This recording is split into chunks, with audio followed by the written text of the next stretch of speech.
नमस्ते। आप सभी योग जिज्ञासुओं का स्वागत है योग दर्शन की व्याख्यान माला के इस कार्यक्रम में। आज हम चर्चा करने वाले हैं योग दर्शन में समाधि पाद के तीसरे सूत्र की, जिसमें समाधि के बाद माने योग के सिद्ध होने के बाद जीवात्मा की अवस्था कैसी होती है, वो कैसा अनुभव करता है, उसकी स्थिति कैसी होती है, इसके विषय में बताया। तो सूत्र है तदा दृष्टुः स्वरूपे अवस्थानम। तदा जो शब्द है वो पिछले सूत्र के लिए प्रयोग हुआ है। योग दर्शन में एक बात विशेष रूप से आप ध्यान रखें सभी, प्रत्येक सूत्र जो कहा गया है उसका संबंध उससे पिछले वाले सूत्र के साथ जोड़ा जाता है।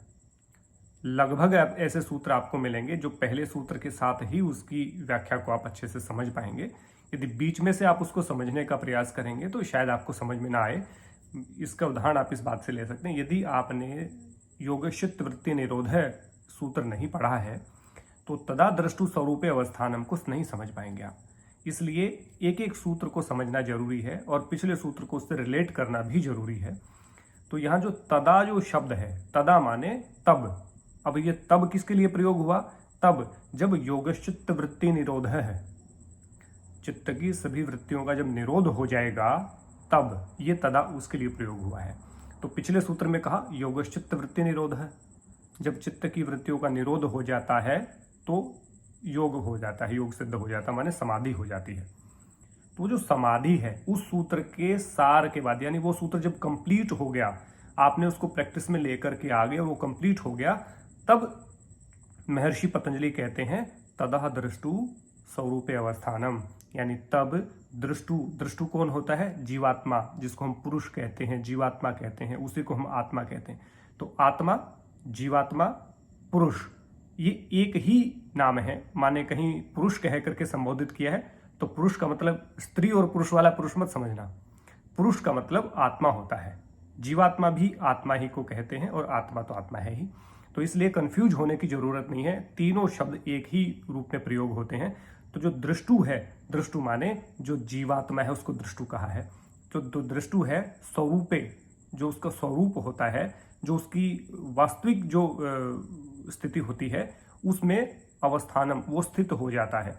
अब जीवात्मा का वास्तविक स्वरूप क्या है, ये क्वेश्चन आता है। कहा ना तदा दृष्टु स्वरूपे अवस्थानम, तदा यानी कि तब जीवात्मा अपने वास्तविक स्वरूप में स्थित हो जाता है या प्रतिष्ठित हो जाता है, या अपने वास्तविक स्वरूप को ठीक ठीक जानने लग जाता है, या अपने वास्तविक स्वरूप का यथार्थ ज्ञान हो जाता है। ये इसकी व्याख्या हो गई।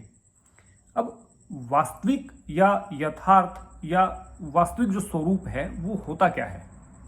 वास्तविक स्वरूप में आत्मा क्या है? निर्विकार है। आत्मा का संबंध किससे है? परमात्मा से है। आत्मा क्या है? चेतन है। परमात्मा क्या है? चेतन है। प्रकृति क्या है? जड़ है। जब जड़ से और जड़ और चेतन का जो भेद है, यानी कि प्रकृति और पुरुष का भेद जब हम जान लेते हैं, क्लेशों की निवृत्ति हो जाती है, समाधि की प्राप्ति हो जाती है, तब जीवात्मा यानी कि आत्मा अपने वास्तविक स्वरूप को जानने लगता है कि मैं चेतन हूं और मुक्ति ही मेरा जो है वो अल्टीमेट गोल है। जीवन गोल नहीं है, भोग भोगना गोल नहीं है लाइफ का जो उद्देश्य है, जो जीवन का उद्देश्य है, वो मुक्ति के लिए हुआ है। और वो मुक्ति के लिए जब आत्मा जानने लग जाता है कि शरीर क्या है, इंद्रियां क्या हैं, मन क्या है, चित्त क्या है, बुद्धि क्या है, अहंकार क्या है और आत्मा जो है वो क्या है, जब इनका पृथक पृथक जानकारी हो जाती है, अलग अलग जानकारी हो जाती है, तब अपने और परमात्मा दोनों के स्वरूप को ठीक ठीक जानने लगता है कि परमात्मा इस सृष्टि का संचालन करता है, परमात्मा इस जीवों की उत्पत्ति करता है, परमात्मा के कारण ही पूरा जो सृष्टि है वो व्याप्त है, और उस परमात्मा के अंदर लीन हो जाना ही परम आनंद है, या नित्यानंद की जो हम बात करते हैं, जो परम सुख है, परम आनंद है, वो परमात्मा में लीन होने के बाद ही मिलता है। और वो कब मिलता है? जब जीवात्मा मुक्त हो जाती है। और जीवात्मा मुक्त कब होती है? जब वो समाधिस्थ हो जाती है, जब उसका योग सिद्ध हो जाता है। तो कहा योगश्चित्त वृत्ति निरोध है, तभी का तदा दृष्टु स्वरूप अवस्थानम, चित्त की वृत्तियों का निरोध होने के बाद जीवात्मा अपने और ईश्वर के वास्तविक स्वरूप को जानने लगती है। अब जब ईश्वर के और अपने वास्तविक स्वरूप को जानने लगती है तो सारे द्वंद्व, क्लेश, कर्म, आसक्ति, संस्कार, द्वंद्व सब मिट जाते हैं उसके, और ये अवस्था मुक्ति की होती है। इसी को असंप्रजात समाधि की अवस्था कहते हैं। असंप्रजात समाधि में ही जीवात्मा अपने और परमात्मा के वास्तविक स्वरूप को जानता है। जानता तो एकाग्र अवस्था में, माने कि संप्रजात समाधि में भी जान लेता है, लेकिन उतना क्लियर नहीं होता। जो क्रिस्टल जो क्लियर होता है वो असंप्रजात समाधि में आता है, क्योंकि संप्रजात समाधि में कुछ न कुछ सत्वगुण का अंश हमारे भीतर बचा रहता है, उसकी आसक्ति हमारे भीतर बची रहती है, कहीं उसका प्रभाव हमारे भीतर बचा रहता है। और वो जो प्रभाव से मुक्त हो जाते हैं, गुणों के प्रभाव से मुक्त, यानी कि निरुद्ध अवस्था, तो तदा दृष्टु स्वरूप अवस्थानम को निरुद्ध अवस्था भी कहा है। दो अवस्थाएं यहाँ पे बार बार प्रयोग होगी, व्युत्थान काल और निरोध काल। दो, निरोध काल क्या है? जब असंप्रजात समाधि की प्राप्ति हो जाए, जब समाधिस्थ हो जाता है व्यक्ति, उसको निरुद्ध अवस्था कहते हैं। लेकिन जब आम जीवन में व्यक्ति भागा दौड़ में व्यस्त होता है और जैसी जिस प्रकार का माहौल होता है अपने आप को वैसा ही समझता है, उसको व्युत्थान काल कहा है, जो अगले सूत्र में बात आएगी। यदि योगश्चित वृत्ति निरोध हो जाएगा तो तदा दृष्टु स्वरूप अवस्थानम हो जाएगा, माने आत्मा अपने आप को जानने लगेगा और परमात्मा को ठीक ठीक जानने लगेगा। यदि ऐसा नहीं होता तो क्या होगा, उसका वर्णन हम अगले सूत्र में करेंगे। तो यहाँ जब आत्मा अपने वास्तविक स्वरूप को जानने लगता है तो समझ जाता है कि मुक्ति ही मेरा अंतिम जो है वो लक्ष्य है, परमात्मा की प्राप्ति ही मेरा लक्ष्य है, और जो ये सारी चीजें हैं, जो जीवन है, जो ये सुख हैं, ये क्षण भंगुर हैं और इनका कोई अस्तित्व नहीं है, ये सारी जड़ चीजें हैं और मैं चेतन हूँ। जब जड़ और चेतन का भेद उसको हो जाता है और ईश्वरीय सत्ता को ठीक ठीक जानने लगता है, तो वो केवल ईश्वर का उपासक हो जाता है, केवल ईश्वर प्रणिधान में उसका ध्यान होता है, केवल तीव्र संवेग वाला व्यक्ति वो होता है। इसलिए वो किसी भी अन्य देवी देवताओं की पूजा नहीं करता है, अन्य किसी आडंबर में नहीं फंसता है। वो केवल और केवल परमात्मा को अपना ध्येय मानता है और परमात्मा में लीन होने को ही वो आत्मा आतुर होती है हमेशा। और अंत में वो तदादृष्टु स्वरूप अवस्थानम की जो स्थिति है, वो मोक्ष की स्थिति है, वो समाधि की स्थिति है, वो असंप्रजात समाधि की अवस्था है, वो निरुद्ध काल की अवस्था है। और निरुद्ध काल ही समाधि है, निरुद्ध काल ही मोक्ष है, निरुद्ध काल को ही आगे जाकर के कैवल्य में कन्वर्ट होता है। जब निरुद्ध काल कंप्लीट हो जाता है तो व्यक्ति कैवल्य में प्राप्त होता है। तो इसलिए जो तदा दृष्टु स्वरूप अवस्थानम है उसको समझना जरूरी है। तदा दृष्टु स्वरूप अवस्थानम योगश्चित वृत्ति निरोध का फल है। तो जो दूसरा सूत्र है योगश्चित वृत्ति निरोध है, उसका फल क्या है? तदा दृष्टु स्वरूप अवस्थानम।